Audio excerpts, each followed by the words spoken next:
എല്ലാവർക്കും നമസ്കാരം. ഗുരുവായൂർ വാർത്തയിലേക്ക് ഏവർക്കും സ്വാഗതം. വേദമന്ത്രനാദത്തിൽ മുഴങ്ങിയ 11 ദിനങ്ങൾക്കൊടുവിൽ പെരുന്തട്ട ശിവക്ഷേത്രത്തിൽ മഹാരുദ്രയജ്ഞം ഭക്തിസാന്ദ്രമായി സമാപിച്ചു. പെരുന്തട്ട ശിവക്ഷേത്രത്തിൽ 11 ദിവസങ്ങളായി ഭക്തിപൂർവ്വം നടന്ന മഹാരുദ്രയജ്ഞം വസോർധാരാ ചടങ്ങോടെ ഭംഗിയായി സമാപിച്ചു. വേദമന്ത്രങ്ങളുടെ അനുനാദത്തിൽ മുഴങ്ങിയ യജ്ഞവേദി ബുധനാഴ്ച രാവിലെ ആത്മീയോന്മേഷത്തിന്റെ ഉച്ചകോടിയിലെത്തി. രണ്ടാം അതിരുദ്രയജ്ഞത്തിന് ശേഷം സംഘടിപ്പിച്ച 7ാമത് മഹാരുദ്രയജ്ഞമായിരുന്നു ഇത്തവണത്തേത്. തന്ത്രി ചേനാസ് ദിനേശൻ നമ്പൂതിരിപ്പാടിന്റെ സാന്നിധ്യത്തിൽ ആചാരാനുഷ്ഠാനങ്ങൾ കൃത്യമായി നടന്നു. യജ്ഞ ആചാര്യൻ കിഴിയേടം രാമൻ നമ്പൂതിരിയുടെ നേതൃത്വത്തിൽ പുലർച്ചെ 5 മണിക്ക് തന്നെ 11 വേദജ്ഞർ ചേർന്ന് ശ്രീരുദ്ര മന്ത്രജപം ആരംഭിച്ചു.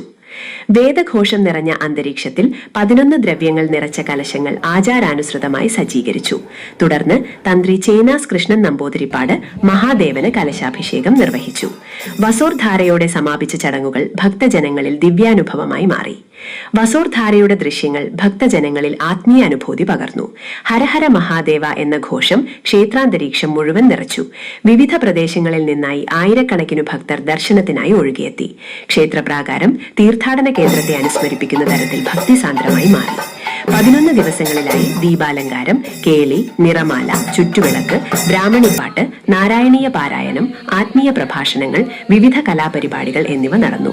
വിശേഷ പൂജകളും അന്നദാനവും ഭക്തജന സാന്നിധ്യത്തിൽ സംഘടിപ്പിച്ചു. പ്രസാദ ഊട്ടുചടങ്ങുകൾക്കും വലിയ പങ്കാളിത്തം ഉണ്ടായിരുന്നു. അടുത്ത വർഷം ഫെബ്രുവരി 1 മഹാരുദ്രയജ്ഞം വീണ്ടും നടത്താനുള്ള അനുജ്ഞ ലഭിക്കണമെന്ന പ്രാർത്ഥനയോടെയാണ് ചടങ്ങുകൾക്ക് സമാപനമൊരുങ്ങിയത്. ക്ഷേത്ര പരിപാലന സമിതി പ്രസിഡന്റ് കോങ്ങാട്ടിൽ അരവിന്ദാക്ഷ മേനോന്റെ നേതൃത്വത്തിൽ ഭാരവാഹികളായ രാമകൃഷ്ണൻ ഇളയത്, സുധാകരൻ നമ്പ്യാർ, ആർ പരമേശ്വരൻ, ആലക്കൽ ജയറാം, KTR മമ്പീശൻ, ശങ്കരൻ നായർ, ഉഷ അച്യുതൻ, മുരളി മണ്ണുങ്ങൽ, താമരത്ത് ശിവദാസ്, കൃഷ്ണദാസ് ആലക്കൽ, ശങ്കരൻ എന്നിവർ യജ്ഞചടങ്ങുകൾക്ക് നേതൃത്വം നൽകി. ആചാരപരമായ കൃത്യതയും പാരമ്പര്യശുദ്ധിയും ആത്മീയ മഹിമയും ഒത്തുചേർന്ന മഹാരുദ്രയജ്ഞം പെരുന്തട്ടയുടെ ആത്മീയ ചരിത്രത്തിൽ മറ്റൊരു സ്മരണീയ അധ്യായമായി മാറി. ന്യൂസ് ഡെസ്ക്, ഗുരുവായൂർ വാർത്ത. ഗുരുവായൂരിലെ വാർത്തകളും വിശേഷങ്ങളും അറിയുന്നതിനായി ഈ ചാനൽ സബ്സ്ക്രൈബ് ചെയ്യുക. നന്ദി.